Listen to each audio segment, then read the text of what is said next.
Dads, do you remember these famous two words? I'm pregnant. Maybe you were like me and you first thought this. And then, seconds later, you then thought like this. Here are a few things that I, as a dad, thought when I first found out that my wife was pregnant. My first thought was, is it a boy or is it a girl? We all wonder, we all maybe have a preference of one day I hope to be raising a son or I hope to be raising a little baby girl. Number two is this. Which time did this happen? When and how and where did this take place? Very interesting. Let me tell you this guy's quick story. My wife and I tried for a few years. And no matter how or when it comes, it always feels fast. Whether you're waiting a short amount of time, a long amount of time, when it actually gets here and the moment arises, it feels like a short time. My next thought was this: do I make enough money? Do I make enough money to support my family, to support my future kid, to make sure that we have insurance? In fact, what even is insurance? How does that even work? What does that look like? I had all these questions going through my head.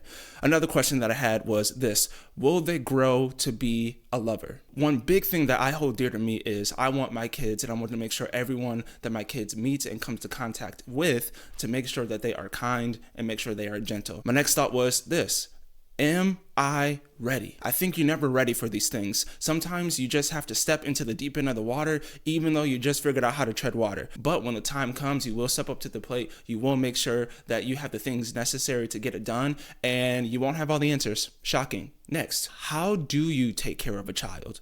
How much do they eat? How much do they sleep? How many diapers do they go through? Do they watch TV? Do they understand words? All these things were going through my head. How do you take care of a child? So fathers, if you're anything like me, please leave a comment and some things that you maybe have had questions about. My next one is this: with the world being so dark, how am I going to raise them in that environment?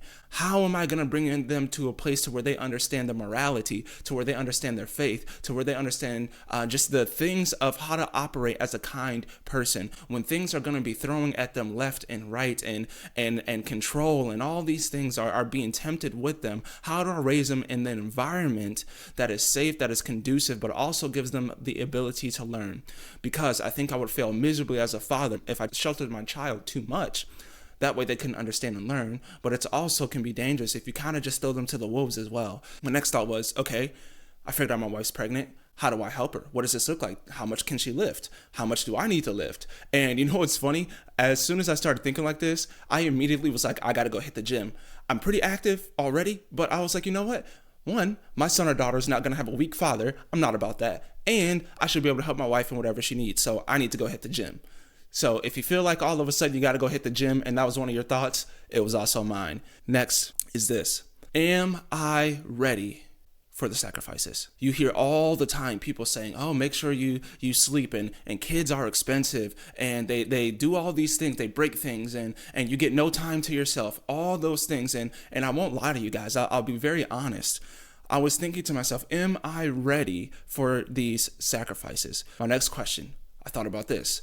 And my brain very much was doing this jumping thing where I would think of one thing and then next thing you know, I'm thinking of another thing, and then it's all over the place. So my next one was this: oh my gosh, I've never changed a diaper in my life. I don't even know what to look for. I don't even know what there is. And all of a sudden, as I was reading up on diapers, there's different sizes, there's all these different brands, different absorbent levels, all these things I had no idea about. But these are the things that I was wondering. My next thought was this, and sometimes my thoughts will go from peaceful to a little more chaotic. What happens if my child is born into the world and all of a sudden the stock market crashes, right? We all maybe think of moments to where, what would we do if we had no money, if we got evicted from a house? But all of a sudden, these ideas, these thoughts become a little bit more of a reality, even if they seem still kind of far out. So one of my thoughts was, what do I do if the stock market crashes and I have no assets, or I have no money to be able to provide for my family? What does that look like? How can I provide my kid through this? Because as I was saying, again, the world can be dark and it has its moments and it's very unpredictable. And if there's anything that I know, it's that even the little amount of money or security that we think we have can be taken away from us. So how do I deal with this as a father? Like, what happens if the stock market crashes? What happens if some crazy world event event happens and World War III breaks out? What does that look like for me as a father? What would that look like for my child? Next was this. I was raised a certain way. What are the things that I should keep from the way that I was raised? And what are the things that I should pass on? And what are the things that I should not pass on? So, for an example, I grew up in a two-parent household, both a mother and a father. I am very blessed to have that be the case. But there were some things that were amazing about my childhood.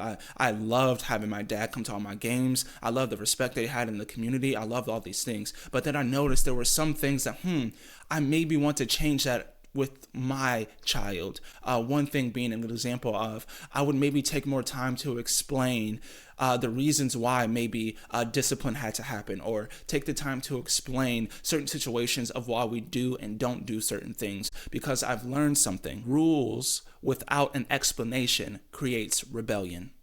I'll say that again. Rules without an explanation creates rebellion.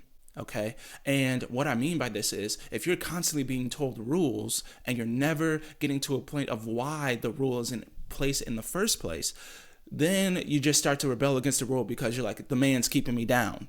But if you have an understanding of why a rule is in place, you then have the wisdom to navigate through it. So I believed, in my personal experience, there were moments that I can remember that I really didn't have understanding or wisdom to be able to navigate a situation other than it was just the rules. So that's something, as an example, that I would change. And then there are other things that I would keep, encouraging my son or daughter as a lover, as a kind person, as a person of faith, as a person of God, all these things. Those are things I definitely want to pass on, but there will be other things that I maybe omit. Next is this. I already stated that I want to help my pregnant wife, but how does that make her feel? Okay. And what are the experiences with her body, with her hormones, with her mindset, with her ideas, with anything that encompasses what happens between pregnancy? I have no idea what to expect. How will this affect her? Next one is this. I was never a violent person. I immediately started thinking, if anyone lays a hand on my wife from this moment on, I will put them to the ground. And if you knew me at all personally, please know I am not a violent person. It is the furthest thing on my mind. I am a peacemaker, a peacekeeper. I love to have reconciliation, all those things. But for a split second, I thought to myself, if anyone ever decides to lay a hand on my wife, I will put them to the ground and not be sorry about it. So I immediately got this extra protective side, not realizing that that would happen, right? I didn't know that would happen, which I think is a beautiful thing. And she became more of a lover and a nurturer, which is amazing. Next is this. Am I strong enough for my child and for my wife? And this time, I don't mean necessarily physically. I meant emotionally. I meant intellectually. All the what is called soft skills. Fathers, catch this. Strength is not only in physical capabilities, okay? Strength is also listening. Strength is also being aware. Strength is also paying attention. Strength is also putting your family first. And one of the things that I was struggling with was, and the questions that I have was, am I in a position enough to where my strength, not only physically, but the entire being of myself, am I strong enough to be able to guide my wife and my newborn child into this world? If you made it this far, I am so glad. Again, I'll re-ask this question.